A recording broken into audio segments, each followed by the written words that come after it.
Number 10. Storm. Storm has had many different looks throughout the years, and depending on which era of Storm you are most familiar with, you might not recognize her right away when it comes to her appearances in modern day comics. When I think of Storm, one of the most iconic looks I think of is her very different 80s punk rocker look, where she's sporting a bright white mohawk. For me, this look is still one of the first ones that I think of even today. Even if you go back to her first appearance, she looks pretty different in comparison even to the 80s look. The cool thing about the modern day Storm look is that it seems to sort of incorporate all of these looks that have come before while also being quite unique. It's an homage to the past while not discounting the very real possibility of a grander future. That's actually what I like when it comes to a lot of the X-Men's updated looks. It's all about acknowledging the past while also using said past to fuel and motivate the future. Storm's initial appearance, her 80s look, and of course the now. Number 9. Venom. You wouldn't recognize Venom today compared to his 90s appearance either. For one, Venom initially appeared as a villain and therefore not only looked different but also acted quite differently. And now if we're talking about hosts that we associate with Venom, they're also pretty different in terms of their appearance. Currently, the Venom symbiote is teamed up with Eddie Brock's son, Dylan Brock. Oh yeah, if you've been out of comics for a while, Eddie Brock also has a son now. Dylan is actually Anne and Eddie's son, with a little mix-in of Venom as well, who was also there when he was conceived. And if we're talking about Venom in terms of Eddie Brock, you might not recognize him either. He's aged considerably as a result of him becoming the new King in Black following that King in Black event where Null was defeated and Eddie took his place. That was Venom and Eddie Brock then, and that is who Venom is attached to now, and what Eddie looks like now. And friends, before we move on to this next spot, if you are loving this list and you want more lists like it where we talk about all of the changes in comics, be sure to let us know by giving this video a thumbs up. Number 8. Echo. Echo is Maya Lopez. When she first appeared, she was a villain who didn't even know that she was a villain in the story. She ended up fighting against Daredevil after being misled and made to believe that he was the one responsible for killing her father. She wasn't really a villain though, she was just like a misguided person. Echo's really, I think, always been a hero deep down. When we first see her, she wears bandages on her arms, possibly an allusion to her one-woman dance show, which is actually based on her life, which was all about how she felt like an Echo. Also, yes, there are many things that Echo is skilled at because her power is like Taskmaster's. She can acquire a physical skill simply by watching it, so she's not just an amazing fighter and martial artist, but she's also a great dancer too. Echo currently in the comics has shown up in the Avengers. She is now the new Phoenix in the comics, having won the opportunity and burden of being bonded with the Phoenix Force during the Phoenix tournament. In fact, Maya in the tournament didn't actually win, but instead was chosen because she had lost the most. The Phoenix Force was looking for a fallen champion apparently, not a big time winner. Echo as the Phoenix looks quite different than her initial appearance, no?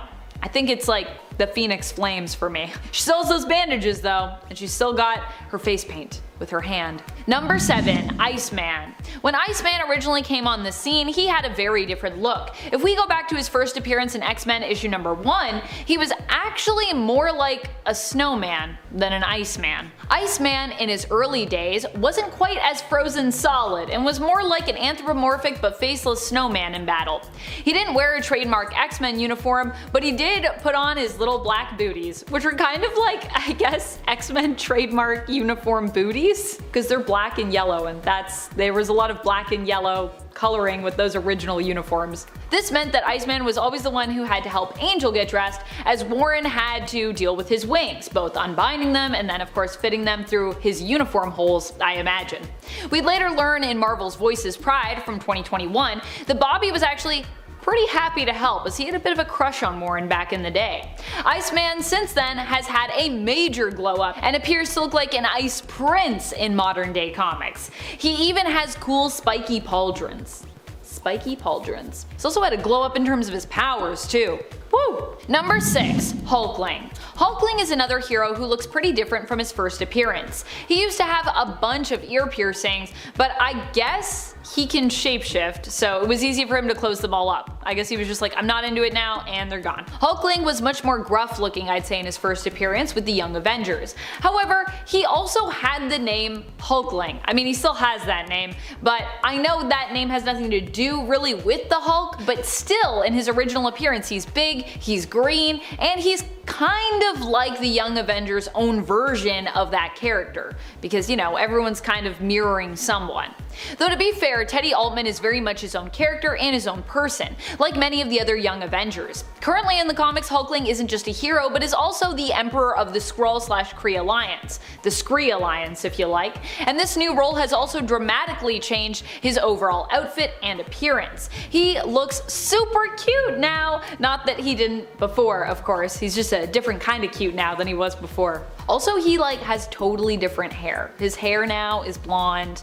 It was black, but also shapeshifter, you know what I mean? Number 5. Dazzler.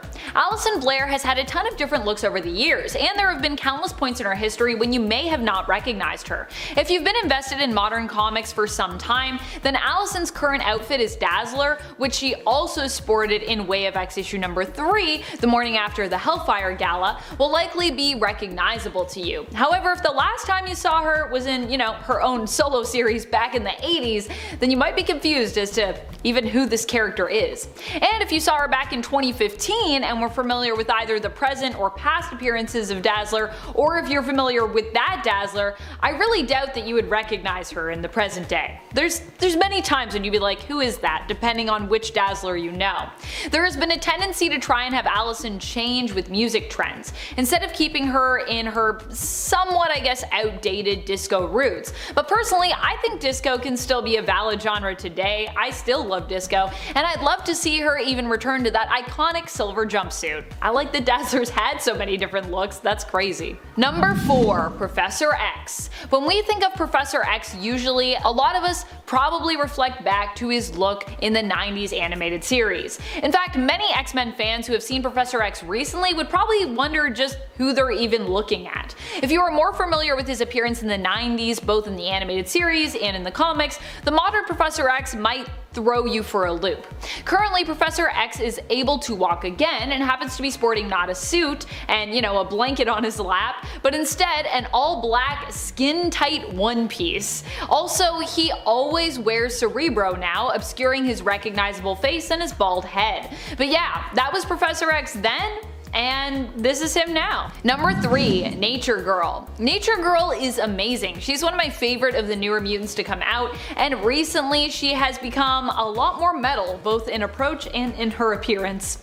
Nature Girl can basically commune with nature, which often means she can encourage animals to help her, and they actually seem to feel within Nature Girl a kindred spirit. So there's a lot of empathy going on there between both sides. More recently in the X-Men Unlimited Infinity comics, we saw that Nature Girl has been in a constant state of depression and duress, feeling the pain that all nature is currently feeling due to humans polluting and just generally mucking up the planet and its natural and carefully balanced ecosystems. This forced Nature Girl to go on an adventure to fight for what she believes in, which resulted in her kind of accidentally killing someone and then losing all of her hair, just sporting her antlers as she turned to the dark side and took on oiling operations, aiming to destroy them and anyone who wouldn't renounce their loyalty to them. This is not your friendly neighborhood Nature Girl, that's for sure. Nature Girl then, Nature Girl now.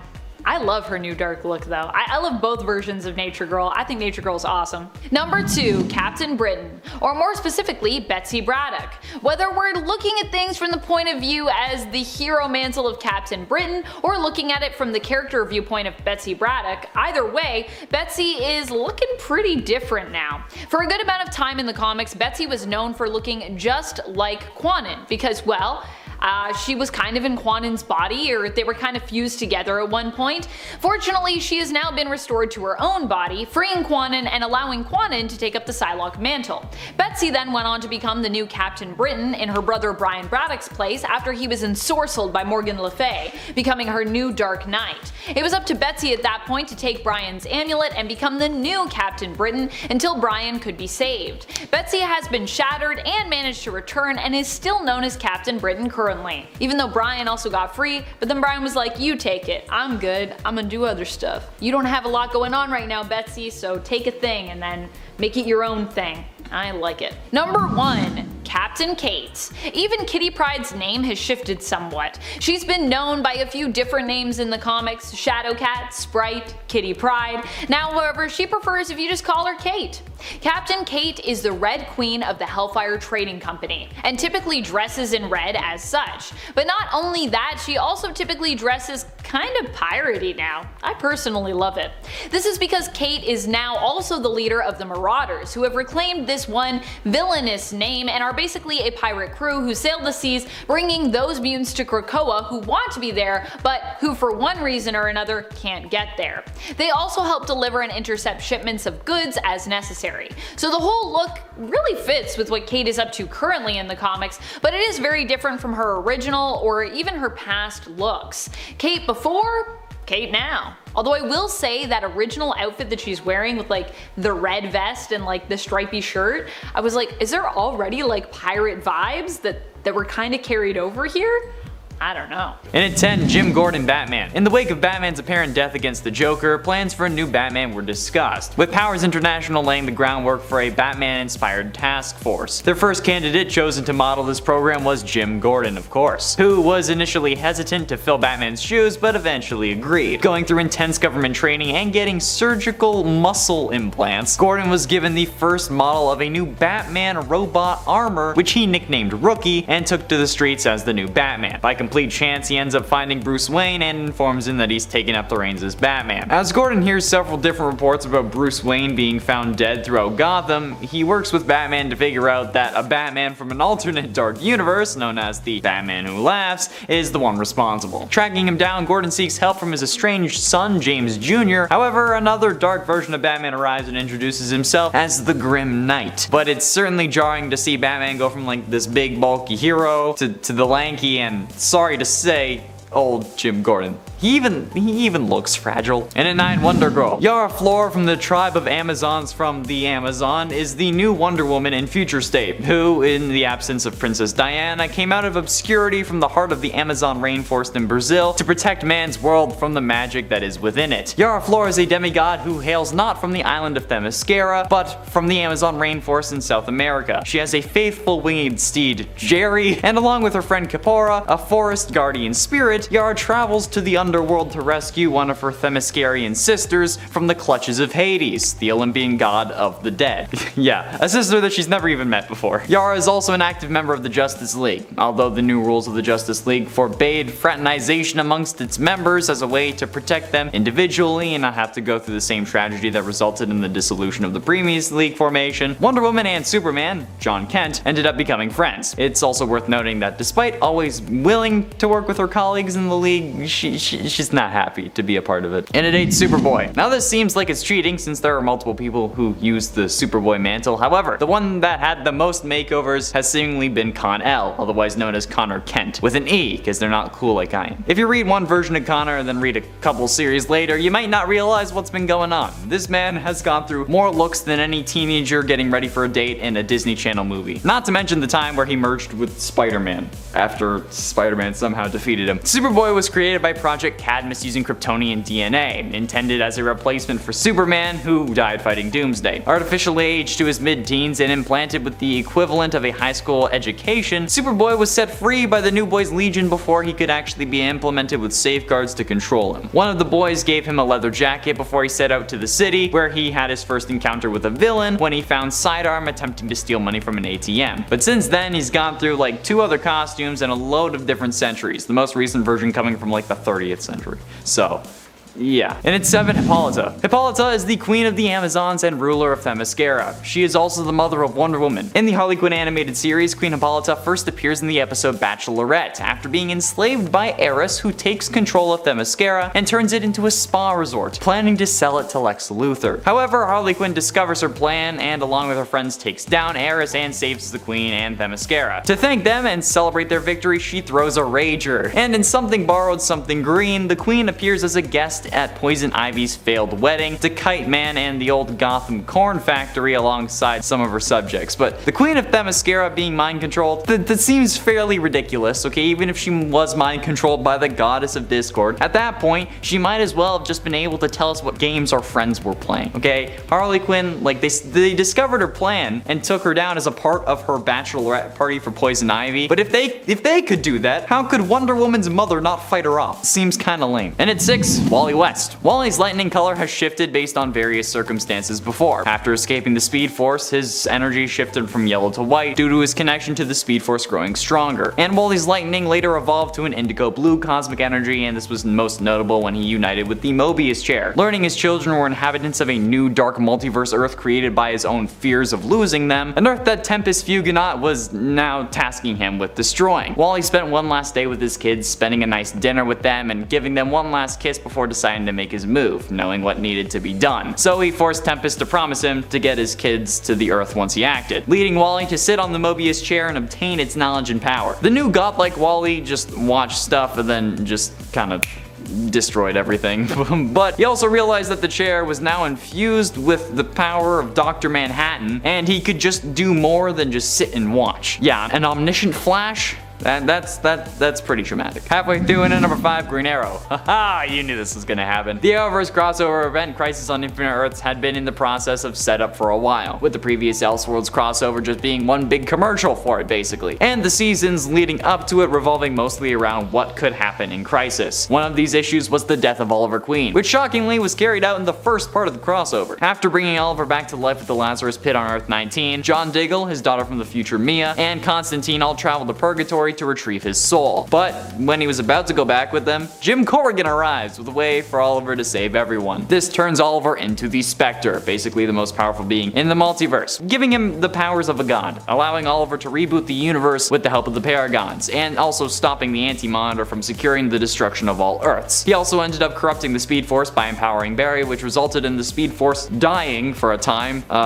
which is a whole other can of worms I won't discuss. But needless to say, you wouldn't recognize this version of Green Arrow, especially since he's dead and you can't really see him. And at 4, Black Lightning. In Dark Knights of Steel, Superman finds his way to a medieval Earth where familiar DC favorites are recast in the Middle Ages. Batman is a young prince and John Constantine is an oracle. But perhaps the most unique transformation is that of Black Lightning, who now is a king, pursuing a mysterious agenda against Superman and his family. The character has not been regularly seen in the comics for some time, but returns in Dark Knights of Steel, which has got to be my personal favorite Earth so far, because medieval, cheese king, you get it. This time, Supes' parents actually made it to Earth along with him, and in the Kingdom of Storms, Kal-El's birth has triggered horrifying visions in a young John Constantine. As Constantine lays writhing on the ground, his mind is overwhelmed and he's dictating his visions to the royal scribe. The king arrives and readers see that it's Black Lightning. He's concerned over Constantine's visions and tells the scribe to write down everything the boy says. As Constantine comes out of his trance, he tells Black Lightning that the end is near. This is a pretty damn badass version of Black Lightning, similar to Black Panther in a way, since now Jefferson is rightfully a king.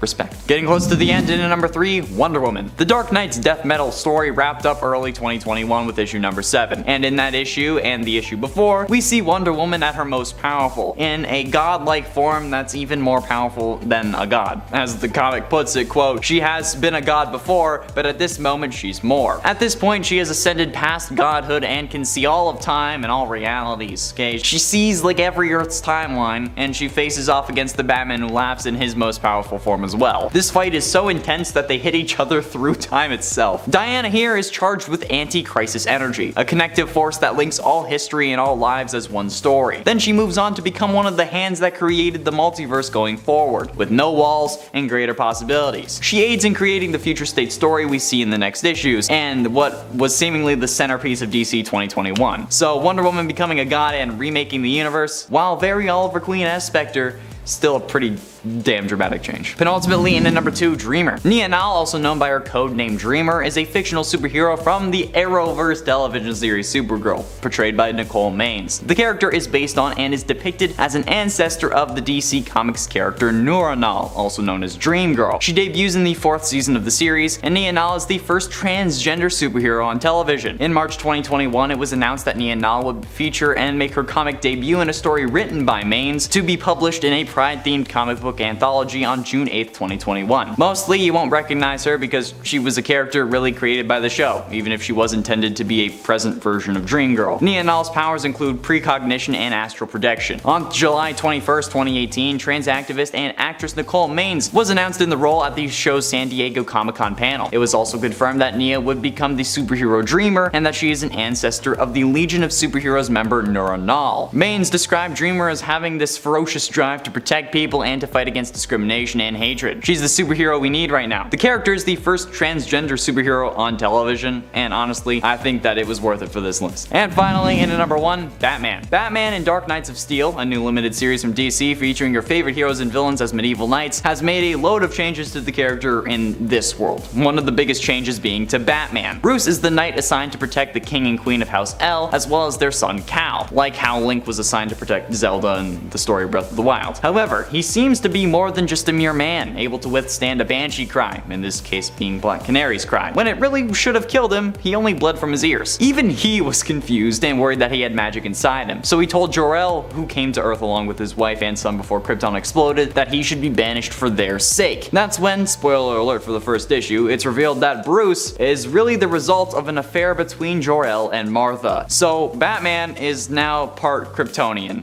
while also basically being a Witcher. Oh wait, hold on, okay. He's ostracized because he's a bastard, and now he's secretly part Kryptonian? Yeah, Bruce Wayne is literally a Witcher, confirmed. Number 10, Deadpool. Deadpool has gone through phases where he was fully cured of his power set and even pretty once more in the comics, like back during Daniel Way's Deadpool run, looking completely normal but without his healing factor. But the most startling shift when it comes to Deadpool's appearance has to be between his on-screen adaptations. That's right, we're talking about the comparison between Deadpool's cinematic debut in the X-Men Origins Wolverine film and his own self-titled film franchise. Although oddly enough, both roles feature him played by Ryan Reynolds. The two adaptations could not be more different. Thankfully in Deadpool 2, Wade manages to fix Cable's temporal dial. Using this device to time travel, Wade is not only able to save Vanessa, who initially died at the beginning of that film, but is also able to clean up the timelines by killing the previous version of himself, who is also known as Weapon 11. It should also be noted that in X-Men Origins Wolverine, Deadpool appeared fully as a villain, as opposed to the lovable mess of an anti-hero we've come to know him as within his own film franchise. Number 9, Raquel. Raquel. I never know how to say this name, but I'm pretty sure it's like Raquel. How do you say Skrull names? That's the question. For some reason, probably because she had been gone so long, Raquel, aka the Skrull Empress, aka Emperor Doric VIII /Hulkling Teddy Altman's grandmother, was completely unrecognized when she returned. Raquel was revealed to be alive and well, and also sleuthing it up as she impersonated T'Nolth the Pursuer, an elite member of the Kree forces. And apparently Raquel had been impersonating T'Nolth so long she had in essence created her persona and basically was her. Raquel had actually been plotting and planning in secret, putting in place all the pieces to bring together the Kree and Skrull Empire, uniting them in an alliance in order to ensure her grandson was the one to rule over the now allied empire, as we saw in Empire. That's the name of the event, so not to be redundant. It was an empire, but it's spelled empire with a Y because it's a whole other thing. And yet when she was revealed in that event to be the one revealed as the Skrull pretending to be T'Nolth, many Marvel fans actually needed to crack open their comic history books and review just who exactly she was, with many people mistaking her for Veranki, the Skrull Queen. But yes, this is Raquel. She was believed to have died when the Skrull homeworld perished along with her daughter Princess Enel, as their world was devoured by Galactus. She made her first appearance in the Fantastic Four original series in issue 206 and was believed to have perished in issue 257. But she didn't, she was still alive, and then she came back years later and everyone went, who is that? What? Veranki? What? not Veronki. Two different people. Number 8. Kraven the Hunter. You might think you recognize Kraven, but do you really? After all, the current Kraven that you've seen turning up in the current Beyond storyline of the Amazing Spider-Man series is actually none other than Kraven's last son. Well, his last clone son, anyway. This clone of Kraven was given the name of Last Son after he hunted down all his other brothers, his other clone brothers, who had also been trained by Sergei Kravenov, the Kraven himself. As such, this clone of Kraven was named his true heir, and since then has also taken up the mantle of Kraven the Hunter. So while he may look like Kraven, albeit a younger version of him, this Kraven the Hunter is not actually the original. So I guess this is a character that you would recognize, but in so doing you'd be wrong, which means I guess you didn't really recognize him then, did you? This version of Kraven made his first appearance in the current run of The Amazing Spider-Man, which started in 2018, first appearing back in issue 16 as the Last Son. Number 7. Xemnu. Xemnu made his first appearance in Journey into Mystery in issue number 62. We learned that Xemnu was actually a prisoner and a criminal who was retrieved and accidentally revived by a human and electrician named Joe Harper. Xemnu would go on to become known as Xemnu the Living Hulk, and would also prove to be a powerful cosmic, psionic, and all-around bizarre enemy to the Hulk and the Hulk family in time.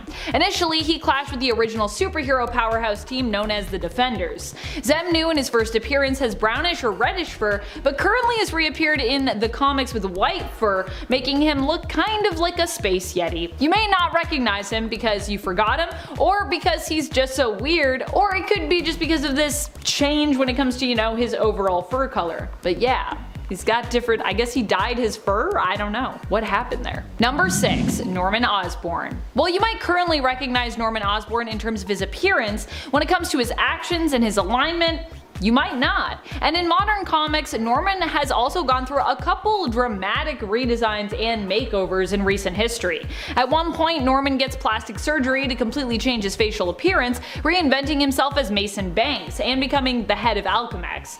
There's even an unmasked point where we were all kind of like, wait, who's that? And then he's like, I changed my face, but it's me, Norman Osborn, aka also Mason Banks. He also has been the head of Hammer and his own Dark Avengers, and for a time posed as their version of Iron Man, tarnishing the mantle of Iron Patriot, and more recently, a depowered Norman bonded with the Carnage symbiote, allowing himself to use the Goblin Serum once more, but ultimately being driven insane by that whole experience and believing himself to actually be prime Carnage host and serial killer Cletus Cassidy.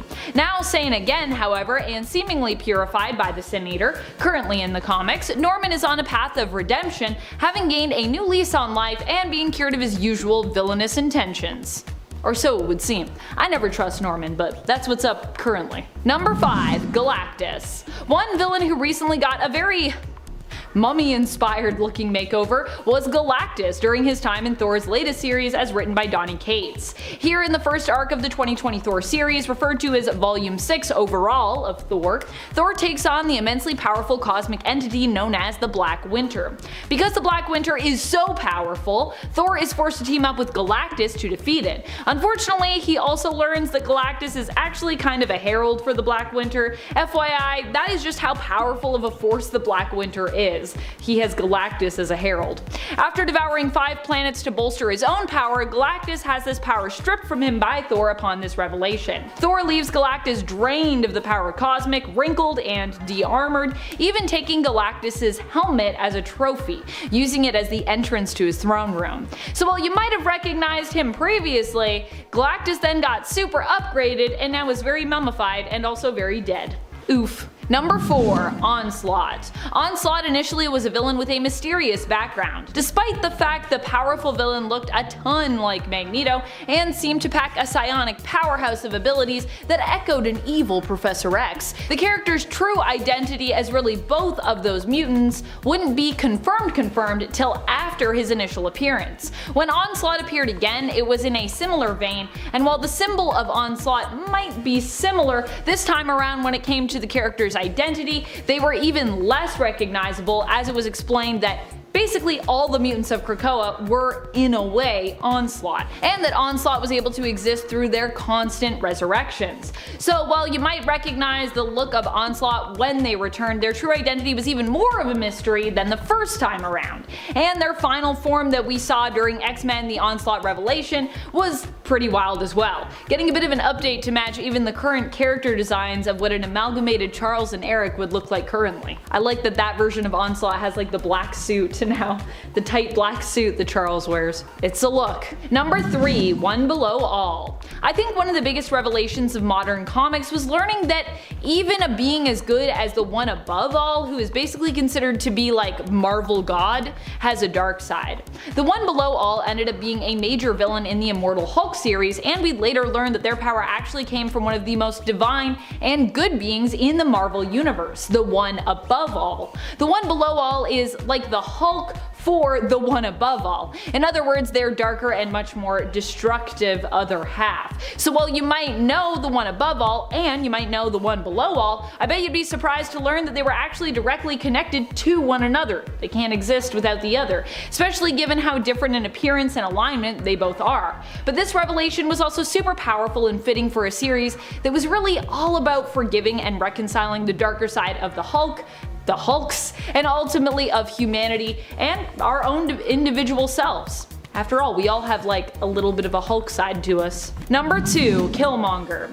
If you go on far enough back, Eric Killmonger easily becomes one of Marvel's villains you would not soon recognize. And that goes both ways. Whether we're talking about more recent fans looking back in comic history to his first appearance in Jungle Action, volume number 2, or whether we're talking about his initial fans looking at his modern MCU adaptation and comic redesign, which obviously takes inspiration from the MCU version of Eric. Killmonger made his first appearance in the second volume of Jungle Action from the 1970s in issue number 6, and even from that front cover, he just looks like really different. Here, Eric does not sport any self-created bodily scars marking his kills, but instead comes with a lot of spiky accessories, including what appears to be a spike belt, which he uses as a weapon to fight against his foe and his rival, Black Panther. All the spikes. Now he's got scars, but back then he had spikes. Number 1, the leader. I doubt after all this time if the leader even really recognizes himself, considering what he looks like now.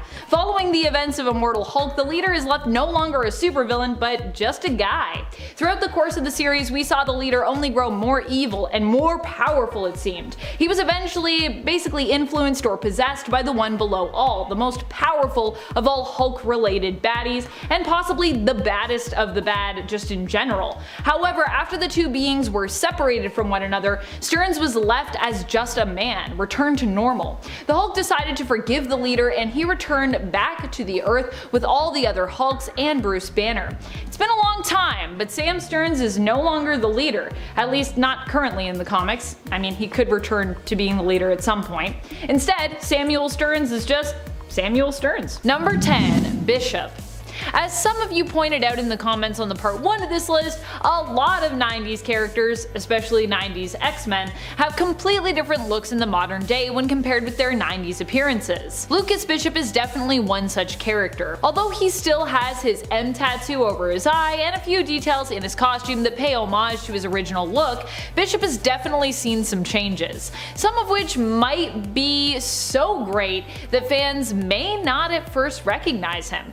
While he still often is seen with his XSE guns and even still sports a red bandana, Bishop is now a member of the Marauders. Gone are the days of those 90s X-Men colors, and modern day Bishop dresses mainly in reds and blacks, in homage as well to his role as the Hellfire Trading Company's Red Bishop. Also, I love that Bishop is the Red Bishop because he's a bishop and his name's Bishop, it's crazy. Number 9, Crystal. Crystal's initial appearance had her recognizable mainly by her ginger or strawberry blonde hair and a simple white dress. I personally always thought of Crystal as being ginger, but then I see so many different versions of her where she has like maybe blonde hair. So I don't know, but I've always thought of her as a ginger. She is known for being the younger sister of Medusa, who is the Inhuman Queen and true love of Black Bolt. Crystal has had a few different looks, but generally she has longer ginger hair and is either in a yellow suit or a Fantastic Four suit when she was, you know, on that team. She has been known for dating Johnny Storm, the Human Torch, was once married to Quicksilver and had a daughter with him, and she was even for a time married to Ronan the Accuser. Yeah, it's been an interesting dating history, I feel like, for Crystal. All in all, Crystal has had a sort of wild life, and while her costume has changed gradually, comparing her short blonde-haired self in her yellow and black diamond suit to her first appearance with long ginger-like hair in her white dress, looks like a dress to me, and you might not know it's Crystal at first glance. And friends, if you want even more lists where we talk about all the glow-ups in comics and I guess some of the glow-downs, if that's a thing, be sure to let us know that you love this list by giving it a thumbs up. Number 8. Pyro. Pyro might be sporting a very similar suit when it comes to how he looked in his first appearance, but he also now has a skull tattoo. A full face skull tattoo. And honestly, I have come to love it. Not only that, but this version of Pyro was also originally known as a villain, and like many on the island nation of Krakoa, has been given a new lease on life where he no longer needs to be a villain. Instead, recently, Pyro has exclusively acted as a hero, fighting alongside his shipmates and teammates, the Marauders. During his time with the Marauders team, St. John Allardyce ended up taking refuge with his fellow teammates in a tattoo parlor. A few of them decided to get tats while they were there, Pyro included. He decided to get a full face tattoo, getting a black skull tattooed over top his face. And I gotta say, it's just been growing on me more and more every time I read Marauders. At first, after he got this tat, I was expecting, like so many other Krakoans, that Pyro would end up dying and then being resurrected, erasing the tattoo from his face. After all, who needs tattoo removal when you have resurrection protocols, and mutants dying and returning is no longer really a big deal at all. Although I'm sure the Healing Gardens could remove Pyro's tattoo almost as easily.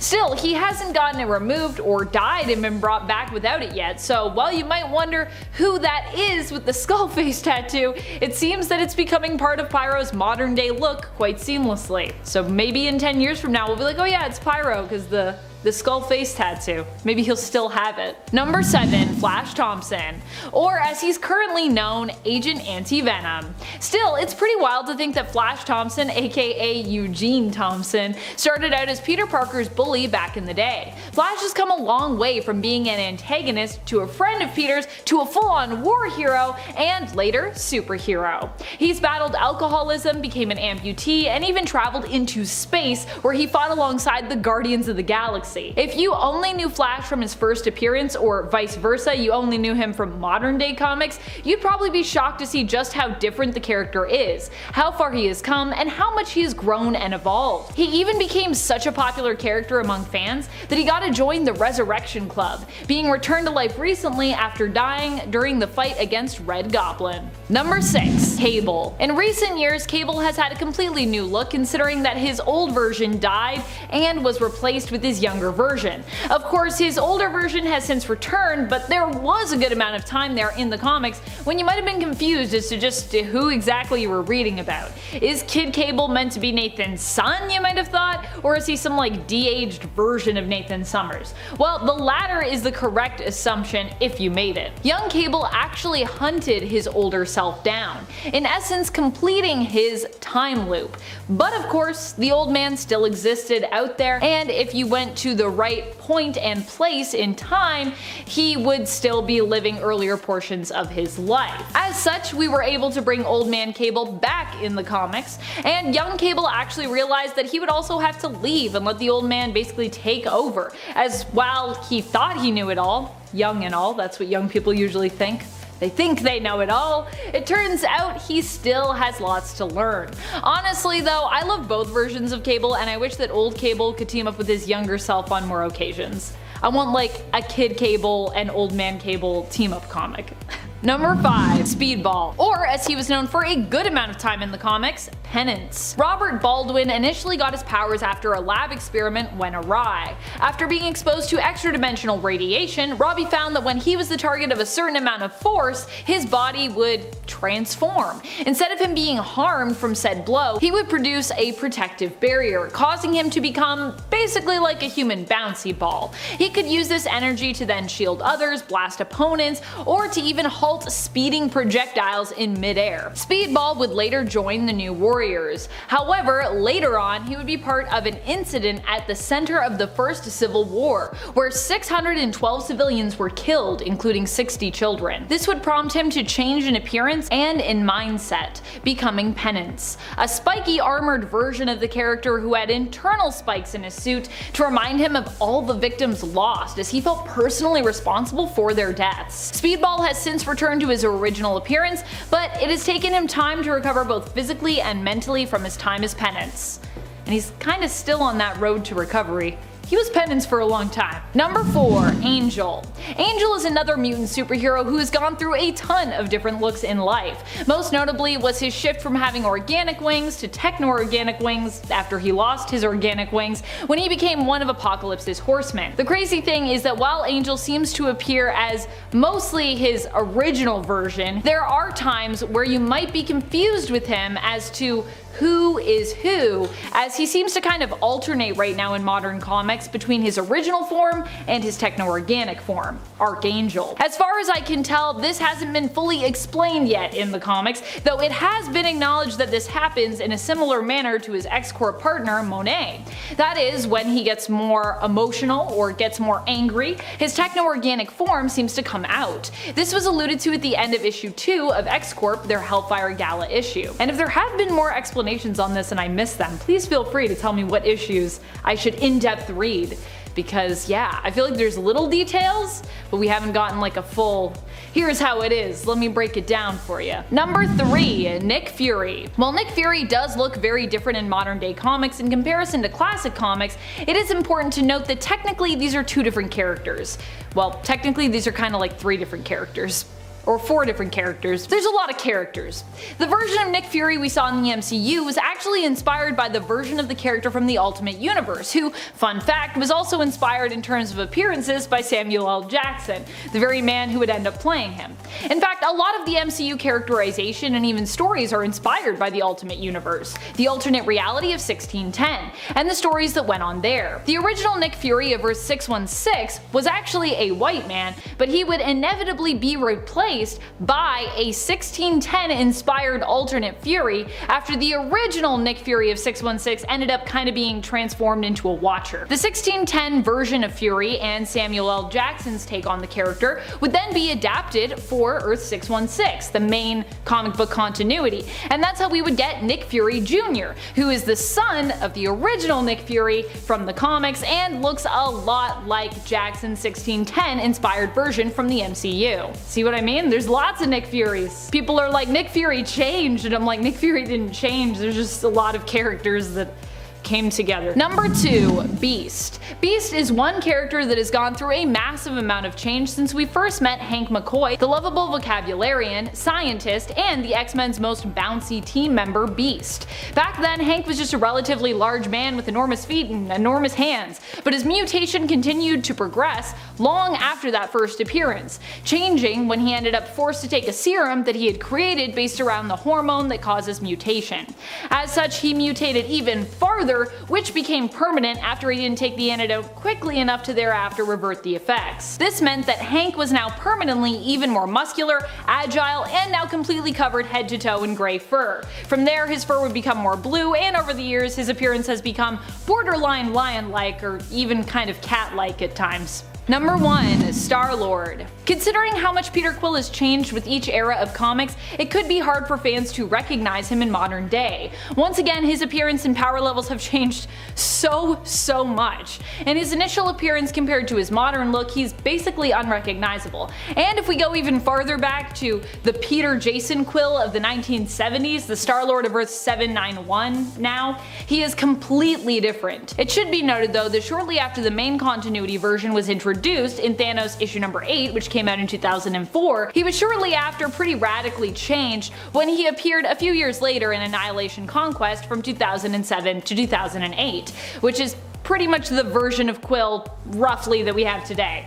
although even then, he's still changed quite a bit. Quill more recently in the comics returned from Marinus, an extra-dimensional world where he lived unaging with his friends, partners, and his lovers, Mors and Aradia, for hundreds of years. He came back even more powerful than before he had left, and ended up joining forces once more with the Guardians of the Galaxy to defend the cosmos against the return of the Dark Olympians. In its end, Matter Eater Lad. The reason you might not recognize the absolute DC icon that is Matter Eater Lad is because you're lame. No, actually, the last time this character appeared was over 10 years ago in the pages of a Supergirl comic from 2007. Matter Eater Lad was in essence the hungriest of hippos but a human, able to eat anything and everything he wanted. Like, need a hole through that chain link fence? I got you. You need this door out of the way? I got you again. This guy just got to eat, and honestly, I think it was really iconic. But there is always, I mean, there's actually like a person in real life with these powers, if you can believe it. This man would eat light bulbs and nuts and bolts, and he like actually ended up eating like a whole bike and at one point like a small plane, from what I remember, called Mr. Eats All. So if you really want a way to not recognize the most famous superhero ever, Matter Eater Lad, check out Mr. Eats All. It's basically the same thing. And at 9, Batman. The Arrowverse Batman may have an iconic voice in Kevin Conroy, but the version of Batman introduced in the Crisis on Infinite Earths crossover on Earth 99 is not like any version of Batman you probably remember. I mean, except for the Kingdom Come one. He was the cousin of the late Kate Kane and Beth Kane, who spent his lifetime protecting Gotham City as the vigilante Batman, stylized as the Dark Knight. Unfortunately, this Bruce succumbed to his homicidal urges and killed the majority of his enemies, including this Earth's Superman, whom Bruce's xenophobia caused him to incorrectly perceive as a threat. His career was thus seen as a reign of terror and its end celebrated. He also killed the Joker, the Riddler, and Mr. Freeze. Despite his moral decline, Bruce was believed to be the paragon of courage, until it was revealed that it was actually Earth 1's Batwoman who became the paragon after protecting Earth 38's Supergirl from the misguided fallen hero, accidentally killing Bruce in the process. Although, I'd understand why they thought Bruce was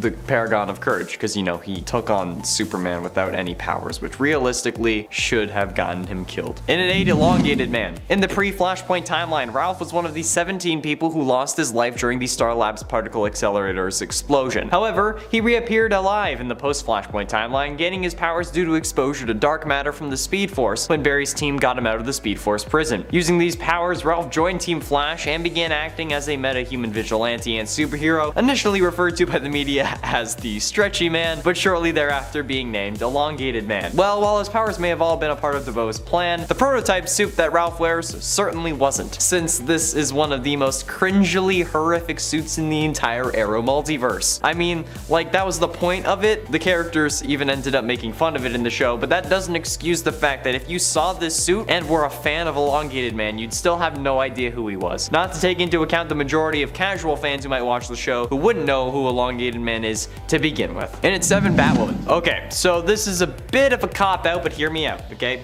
Kate Kane is Batwoman, no news there. But after season 1 of the Batwoman show, the actress playing Kate, Ruby Rose, left the show for at the time undisclosed reasons, later revealed to be horrific working conditions for not only her, but the crew as well. So, they replaced her with Ryan Wilder, a new character who would take on the Batwoman mantle since Kate left Gotham. The latter returned, but with a new actress and the explanation that she had been disfigured when her private jet exploded. So honestly, in the most serious definition of the phrase, you wouldn't recognize her if she hadn't been introduced as Kate. Plus, she eventually gets brainwashed and turned into Cersei Sionis and given an entirely new face, so yeah, you won't recognize this version of Kate Kane. And at 6, Superman. Calvin Ellis, the Kryptonian named Kal-El, also known as Superman, is a Kryptonian president of the United States on Earth 23. On this Earth, he became Superman in addition to being the president. It is likely that he's native to Vathlo Island due to his reference to the word Vathlo. He operates from the White House, where Brainiac serves as his personal computer and even covers for him when he's out doing stuff as Superman, and has recently made another appearance after Infinite Frontier, helping Justice Incarnate protect the multiverse, or I guess the Omniverse. Calvin Ellis was based on Barack Obama, the 44th president of the United States. Prior to being elected though, he once joked on TV that he was sent to Earth from the dying planet Krypton by his father Jor-El. He was later added to Final Crisis number 7 as a version of Superman. Writer Grant Morrison confirmed that the character was intended to be Barack Obama, and much like Obama, he's back when we needed him the most. So glad this version of Kal-El is back. Halfway through into number 5, Firestorm. Firestorm is the name used by transmuted people that were mutated by the Star Labs particle accelerator in a specific manner, who end up becoming the Nuclear Man. The first duo to form Firestorm was Ronnie Raymond and Martin Stein, but after Ronnie's death and Martin Stein's failing health because of spending a significant amount of time unmerged, Team Flash were able to track down Jefferson Jackson to substitute for Ronnie. And for anyone who knows Firestorm as Ronnie Raymond, you'd certainly be confused as hell while watching Legends of Tomorrow, at least if you didn't watch Flash first and understood what was going on. Since Jefferson, as far as I can tell, was a character created for the show since they killed off Ronnie Raymond. I believe that they did this because they wanted to use Firestorm in their planned spin-off for Legends of Tomorrow, but knew that Ronnie as a character would not be willing to abandon Caitlin again after being separated from the love of his life for so long already. So in essence, they had to kill him off to use Firestorm in Legends, which is unfortunate, but I guess kind of understandable. In it for Wild Dog. On the night that Damien Dark was killed, Renee called child services and asked to see his daughter, only to be rejected multiple times. After seeing Dark's death at the hands of the Green Arrow on TV, though, he was inspired to take justice into his own hands, so Renee began acting as a vigilante, which really isn't gonna help you get your daughter back, dude. However, his antics were disapproved by the Green Arrow, who warned him to stay off the streets, but of course Renee didn't listen, and this is most of his character. When starting out, Wild Dog's costume was probably the most accurate in the Arrowverse. However, in season 6, his upgraded suit was very much not an upgrade according to some fans. Like, I get that you want comic accurate suits, I understand that, I do too, but the inability to let characters evolve and grow in the show or movie or medium that they're being presented in is very confusing to me. Like, yeah, start off with something comic accurate, but then move on to something else, because I want new stories. I want an adaptation. I want to see new spins on these characters. If I wanted everything to be comic accurate, I'd read the comic again. Like, I don't know what's the point. Like, why would you want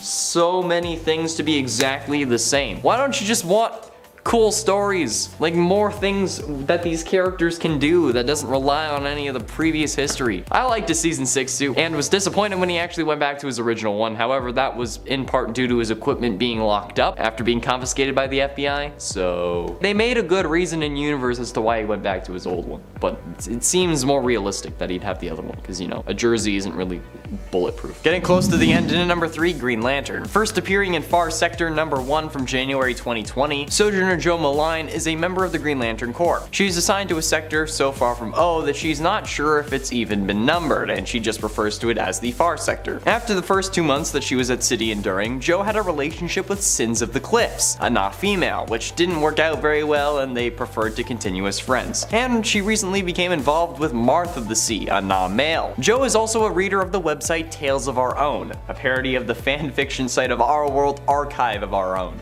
She's also a fan of anime, so basically just an awesome person turned into Green Lantern. But if you say Green Lantern, people typically think of Hal Jordan or maybe even Alan Scott. But Jo Malign is certainly another one that we should add to the roster and keep our eyes on, especially because her suit is pretty sick. Penultimately, in at number 2, Roy Harper. When Roy Harper became a Black Lantern, I honestly felt like it was the biggest changing design for any character in the Black Lantern Corps, especially since it happened recently in Infinite Frontier, and he's alive. Following the events of Death Metal, a number of heroes and villains were brought back to life in the Infinite Frontier era. Among them included Jade and Arsenal, with the latter returning with all new powers. After being tracked down by the multiversal bounty hunter Extract, who was previously Green Arrow's powerless sidekick, punched them with a giant black energy blast, revealing that he'd taken on the powers of a Black Lantern. However, Black Lanterns are usually reanimated from the dead by their ring, while Harper is very much alive. While trying to sort all this out, Roy tries talking to the ring to get some answers, which ends up revealing that his daughter Leanne is still alive. Unfortunately, when he asks the ring to show him where she is, instead ends up saying where Darkseid is, and he's transformed into a monster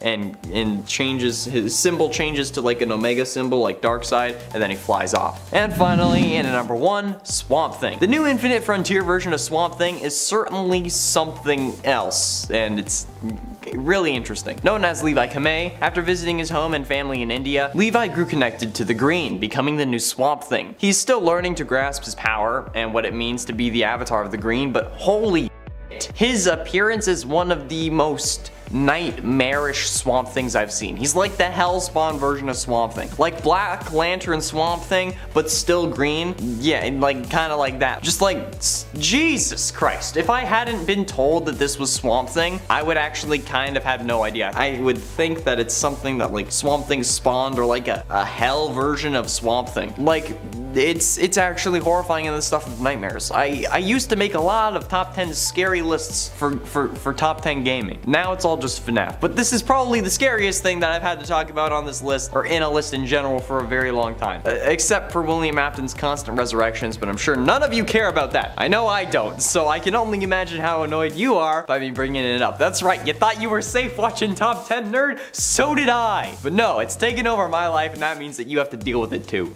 So does Chris. Haha. Number 10, Super Skrull. Kl'rt might be recognizable when it comes to his character design, which admittedly has not changed that much over the years, but when it comes to his alignment, you might be somewhat surprised to learn where he is now, from where he started. Super Skrull Kl'rt made his first appearance in Fantastic Four issue 18. Once again, the Skrulls attempted to invade Earth and planned on defeating the FF, this time with their secret weapon, the Super Skrull, who seemed to possess all of the Fantastic Four's powers. Unfortunately, Mr. Fantastic and the team realized that these powers were likely not Super Skrull's own, and suspected in fact that they were delivered to him from the Skrull homeworld. They used a device to jam the signal that was giving Kl'rt his powers, defeating him. Currently in the comics, Kl'rt serves Emperor Hulkling, and was for a time one of his trusted advisors. Kl'rt, however, was also the one who killed Hulkling's foster mother. Recently in Empire Aftermath, Kl'rt felt so awful about his past that he actually offered his life to the Emperor. Hulkling refused to accept it though, instead preferring to make Kl'rt work in the area of diplomacy so that he might make amends for all the lives that he had taken in times of war. He was like, no. Instead, you gotta save lives, and hopefully that'll make up for it. You can't just die on me, Kl'rt. Number 9, Hell's Bells. Hell's Bells was a group of villains who were all female mutants. The team was originally assembled by Cyber, who trained all of its members and consisted of Shrew, Briquette, Flame, Tremolo, and Vague.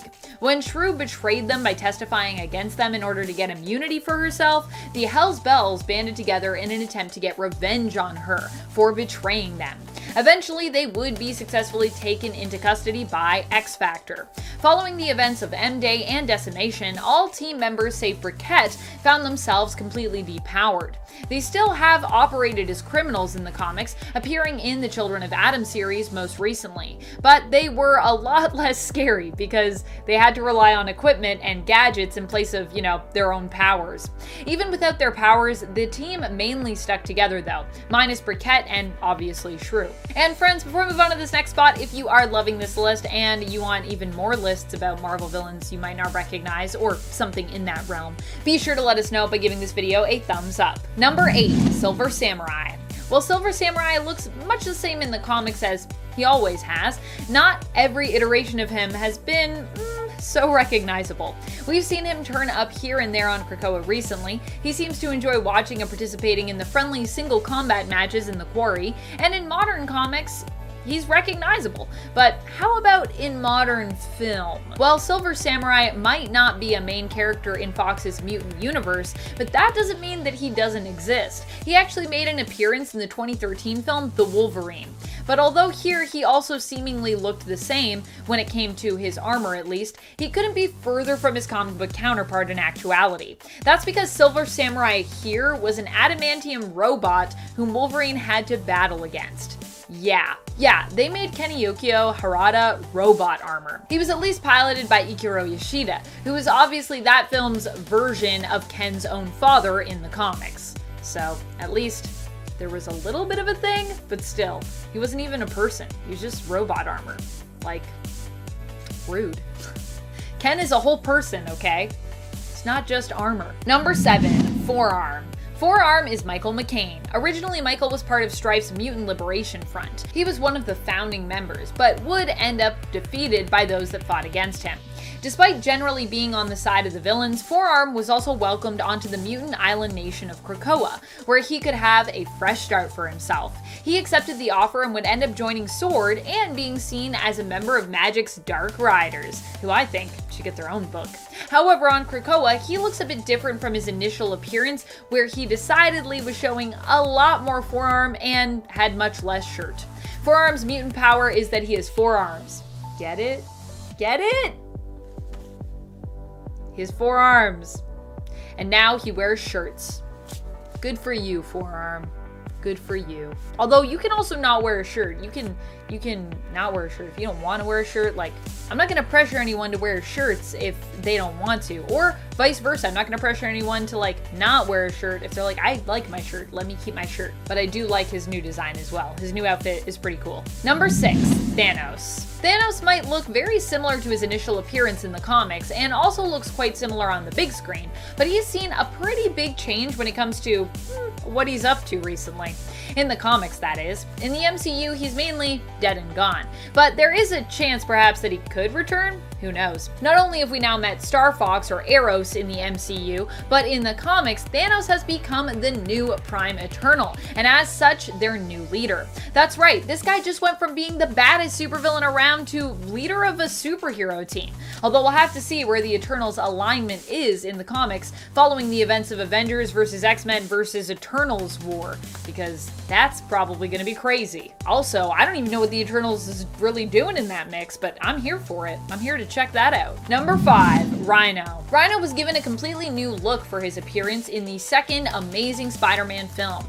Honestly, Rhino is a hard villain to do in live action, I feel like, so I'm not surprised with the direction that they went with, but also, what a weird direction to go in for that character, considering what they're actually supposed to be like in the comics. In the comics, Rhino is Alexei Sistovich, who is genetically altered and then bonded to a suit of armor that increases his strength and durability. Basically, he's given like a mechanical rhino skin, but like the skin. The armor was modeled after a rhinoceros, as they are known in nature for being relentless when it comes to their assault and extremely hard to defeat due to their tough hide. Rhino, however, has never been known for being very smart, which makes him fairly easy to defeat usually, which seems to be the same idea when it came to his cinematic counterpart. However, the whole design for this character was definitely different than the comic book counterpart, whose armor was much less mech-like or robotic and is more like just the tough hide of a rhino. Really, he kind of just looks like a guy in a rhino suit in the comics. Also, Alexei is just super jacked in the comics, and his cinematic counterpart didn't seem so jacked. He was just like a guy in a suit. Of course, Alexei does get a lot of his jackedness as well from his whole rhino thing, but he also, I think, was jacked still to begin with. I'm pretty sure. He's just more jacked. Number 4, Legion. Legion has a new look in X-Men Onslaught Revelation. This one-shot is kind of like the bookend for the Way of X limited series if you were checking that out, which I personally haven't read all of, but I will say the parts of it that I have read have been strictly excellent, so I would recommend Way of X to anyone that's interested. If you like the idea of pondering the why in life and beliefs, and you enjoy philosophical prose, this is really a great series for you.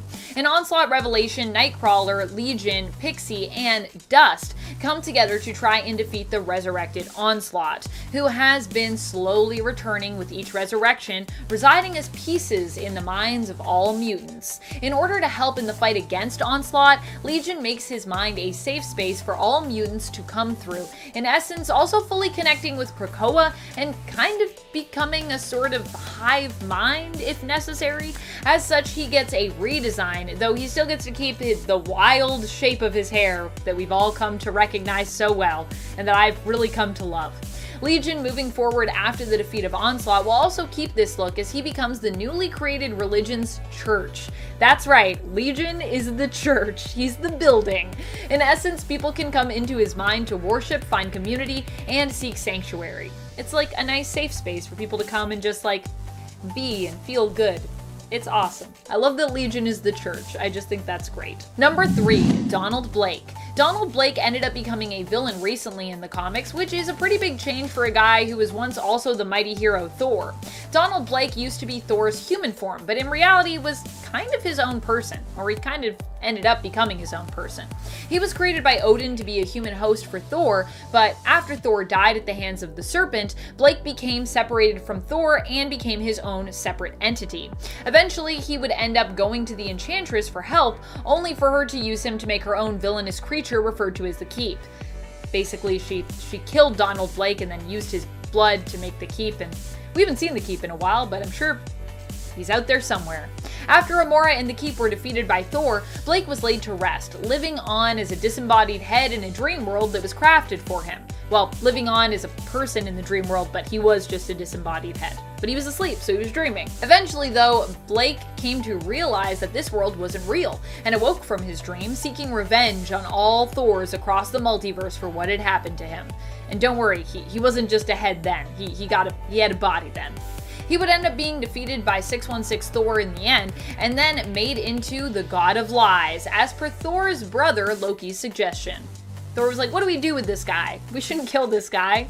He's Donald Blake. Loki's like, nah, let's make him the God of Lies.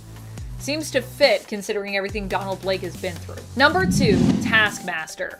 Taskmaster is Anthony Masters and is known for being an unstoppable foe. He can master pretty much any skill he can observe. Some would say he's a taskmaster, which makes him a deadly opponent. In the Marvel Cinematic Universe, we were also introduced to Taskmaster, but the character was changed somewhat for the film in which they were introduced, Black Widow.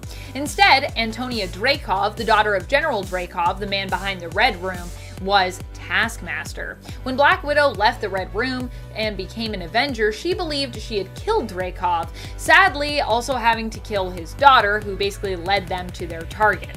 She was a casualty of the explosion, intended to kill Dreykov himself. Instead, Antonia was actually badly injured and ended up surviving, but her face was permanently scarred. She then became Dreykov's weapon, having studied the moves of the Avengers and having their fighting styles basically uploaded into her brain, allowing her to mimic all their various moves and making her a hard opponent for Black Widow to defeat. Quite different from the comic book version, but still really cool and badass as an alternate version of the character, I think. Number 1, Cyber. Cyber has come a long way when it comes to his look in the comics. Granted, Cyber has also come back a lot of times, so I guess it kinda makes sense that he would look different. He made his first appearance in Marvel Comics Presents in issue 85 in the 90s, where he was introduced to us as a cyborg-appearing Wolverine villain who was hired by General Koi, another enemy of Logan's. Back then, he was just a smile and a coat with a hat on.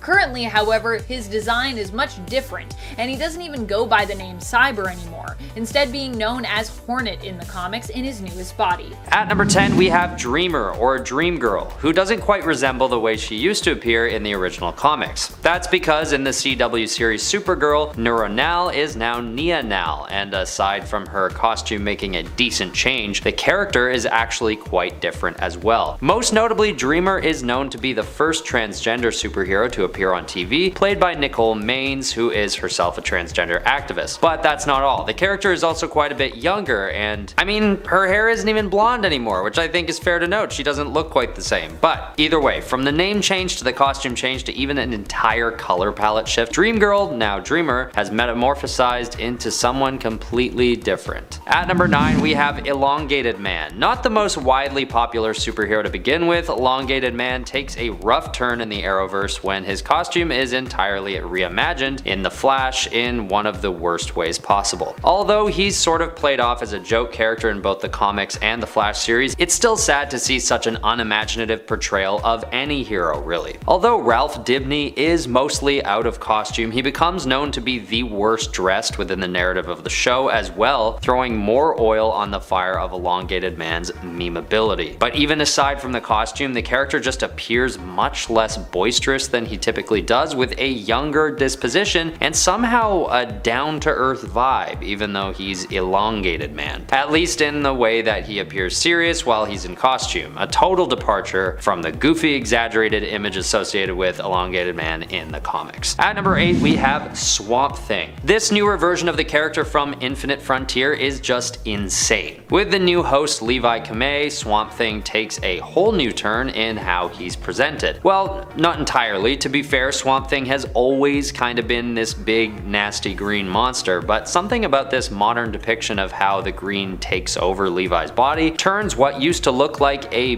big green beast into a massive green spaghetti monster, it looks like. An extremely terrifying spaghetti monster, to be exact. Although the character doesn't appear for long in the short-lived series, this is the most recent update we have on the Swamp Thing, and he's surely taken on a different vibe than he used to. At number 7 is Connor Kent. Con-El is one of the many people to take on the mantle of Superboy, and it seems like his look has changed more than your average hero. He's also known to be a clone of another more real son of Superman, which I suppose leads him to run into some identity issues, which could be part of it. But he most often appears to look like this high school bad boy with the spiked leather jacket look, but he's also got the black and red supersuit, and at times has also presented a lot like the classic Superman with the blue, red, and yellow costume as well. But that's kind of my point. It's hard to know whether you're looking at Con-El or John Kent, or even another Superboy from an alternate dimension, because he doesn't seem to have decided on one look, and he's pretty hard to recognize, especially these days as his time goes by. At number 6, we have Wonder Woman. Now, a couple newer comics make this hero a bit different than what we're used to. During a one-shot in 2020 called Future State, the Wonder Woman mantle is taken on by Yara Flor, who takes the place of Princess Diana while she's away for a time. Sporting a totally new costume with a handful of different weapons, this iteration of the hero just gives us a totally new look at who Wonder Woman could be. More recently, near the end of 2021, a younger iteration of Yara Flor appears in the Infinite Frontier series as Wonder Girl, offering the new status quo of what the DC universe might look like moving forward. But aside from the Wonder Woman mantle being taken on by a new character, there is another series that leads right up until the end of 2021 called Wonder Woman Black and Gold, in which multiple different art styles are employed to give us a totally new aesthetic to the Wonder Woman story itself. Although there is a continuation of the traditional Wonder Woman storyline running into 2022, there are also some alternatives to the character that have been released right up until this year that give us a whole new look into how the character could be portrayed. And at number 5, we have Gambit. Back in 1990, when the character was introduced, he didn't strike me as much of a pretty boy as he seems to be portrayed today. But now, his charm has become actual part of his power set known as Hypnotic Charm. Now, with this new storyline being dropped later this month, I can't confirm what I don't know about the official 2022 version of the character, but in recent years, Gambit has changed quite a bit, at least in certain portrayals. Partly with his newer Hypnotic Charm power, but also with his abilities he acquired during his time as the Horseman of Death for Apocalypse. During this time, he gains a set of newer, darker abilities that usually aim to kill, and even further, after blinding himself with an exploding card, Gambit learns how to see the future somehow, which is a big deal for a character that has always otherwise just been concerned strictly with kinetic energy and things of the like. And although these days he has renounced the title of Horseman of Death, he still might have the ability to disintegrate his targets through molecular acceleration. In his new self-titled series, however, we'll see him paired up with a child version of Storm, which will tell the story of how Gambit came to be an X-Man. So maybe the character will get back to something closer to his original portrayal, whether we want that or not, but we'll see. At number 4 is Iceman, another character that is being endowed with a whole new range to his power set. Iceman these days appears to have the ability to conjure up ice beasts on command and freeze his targets on a molecular level. Some argue that the level that Bobby Drake has brought his powers to at this point has given him status as an Omega Mutant, which is a far cry from the days he was riding ice slides and throwing snowballs. Still having these ice slide abilities at his disposal, Iceman seems to favor his god level powers these days, and for good reason. I just didn't expect the young Robert Drake from the old X-Men cartoons to have come so far as to be able to create living beings from scratch, but crazier things have happened in the last few years. At number 3 we have Magneto, who seems to have reached a new level of power these days, with his magnetokinesis now being applied to the whole electromagnetic spectrum. He gains a whole new set of abilities. As of late, Magneto has been showing off his gravity-defying powers, radiation absorption, and even light manipulation, allowing him to turn himself and others invisible. So yeah, if you didn't think that having total control over all the metals in the universe was enough, Magneto is now these days able to control light. So there's that. I mean, to an extent. At one point, he even makes Dazzler punch herself in the face with her own light-based powers, which is pretty OP if you ask me, but it's still the old Magneto we've always known, somewhere in there. He looks roughly the same. He's just developed quite a bit since the old days, and we're excited to see where he goes from this year onward. At number 2, we have Jubilee. Jubilee has always typically been known as a bit of a pushover, having a pretty passive power set under her belt. She was able to shoot fireworks on command, and that was sort of it. She was always a fun person and was great at distracting enemies, but in terms of sheer power, she wasn't gonna land high on a list if she was ranked among her peers. But in the last couple of years, this character has undergone a total transformation, and what turns out to be known as lumikinetic explosive light blasting is a power that could be tapped more than just creating small bursts of fireworks on command. These days, Jubilee is able to create literal explosions, sometimes even considered to be nuclear level. Not only this, but over the last couple of years, she has also spent a good stint as a vampire, which just makes the character even more different from what we've always been used to leading into 2022. At number 1, we have Batman from Dark Knights of Steel. In this new limited series that is being released as we speak, if you're watching this in 2022 when it was posted, Batman is being given a total medieval makeover. Along with other DC characters, Batman navigates a medieval landscape of dragons and ancient magic, donning not only a suit of armor but a sword as well, which really takes the concept of the Dark Knight to more of a literal degree than I think any of us were ever expecting. But honestly, it works for me. These days, Batman has become a character, and a franchise for that matter, that is being openly explored through various different lenses in the comics and in the movies. And people seem to be openly inviting more and more off-the-walls portrayals of the character, no matter how different they appear from the original. And in the Dark Knights of Steel, we're seeing yet another example of this, where Batman isn't even being set in the same time period anymore. But even though he may be somewhat unrecognizable from, let's say, the Tom King series, I feel like this has become something that fans of Batman have gotten used to over the years. At number 10 is Despero. Although Despero has always been totally jacked, he was originally known as more of a threat to the Justice League through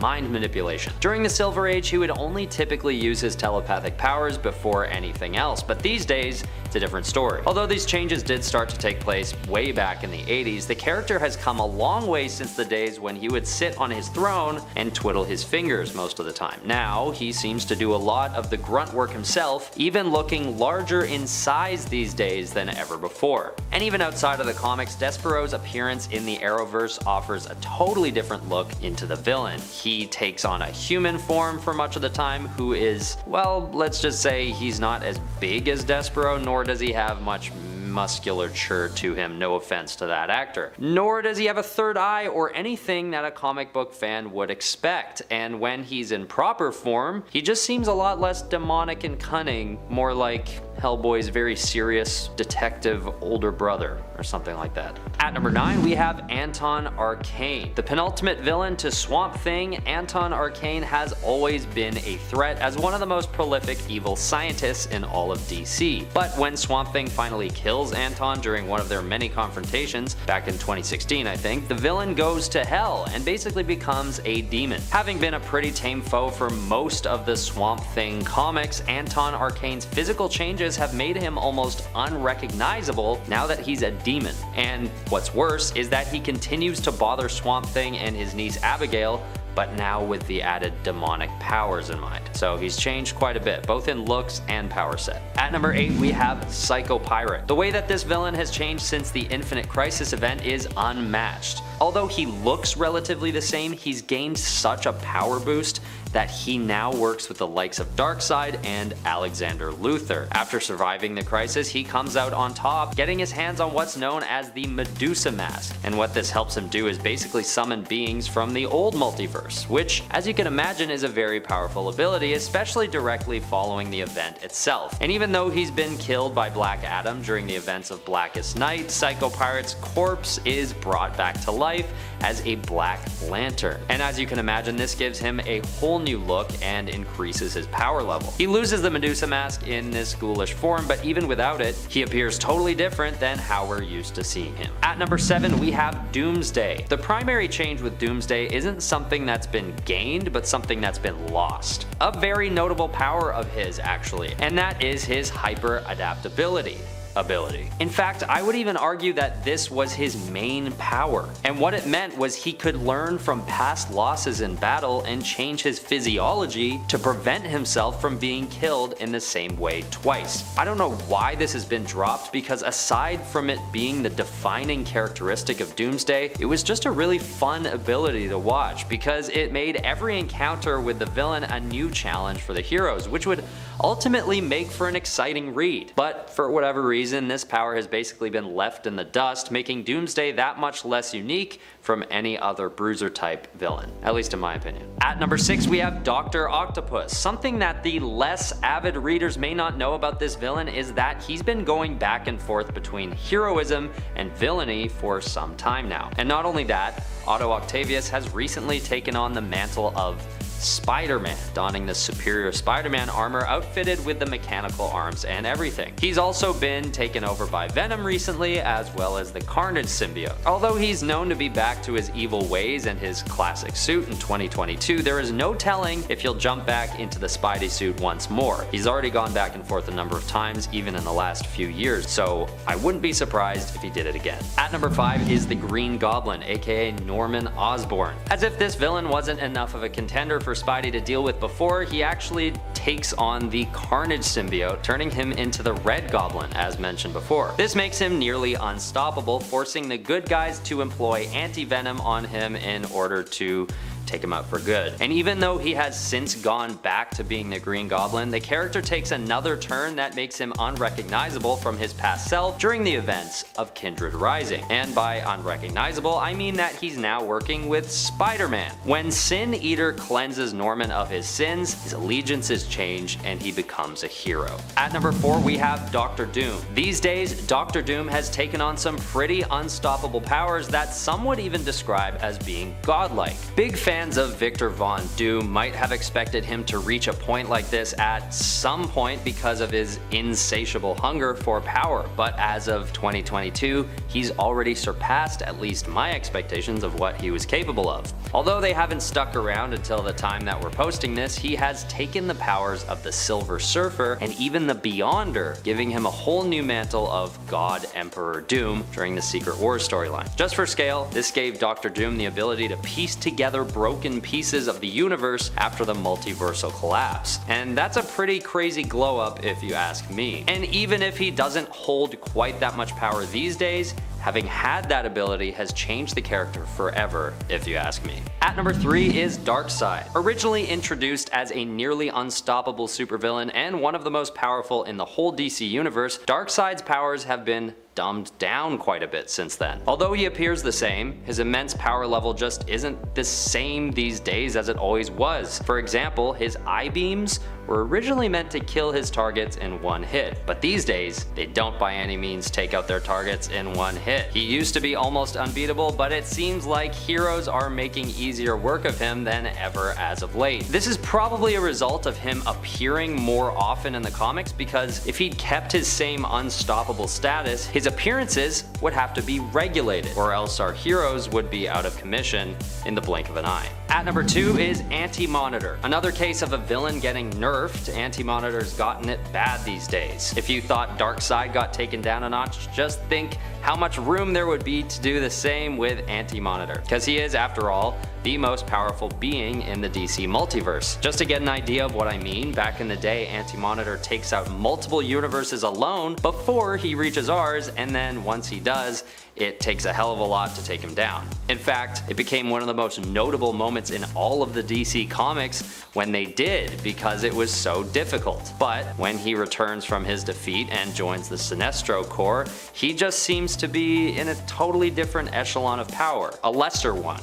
to the point where the Justice League can take him out on their own these days, which is just weird to see for fans who knew his power level back in the day. At number 1 is the Batman who laughs. Enough with the downgrades, because this guy's change is a glow up if I've ever seen one. These days, the Batman who laughs has gained so much power that he's known to be basically godlike, and he finds these new powers in the place that he comes from, the Dark Multiverse. After finding a Dr. Manhattan powered Batman in the Dark Multiverse, the Batman who laughs gets his mind transferred into the body of that hero, acquiring the greater part of Dr. Manhattan's abilities, but with the sinister touch of his usual self as well. The only way that he's able to be taken down is when Wonder Woman finds a way to match his power level herself and defeats him despite his insane power boost.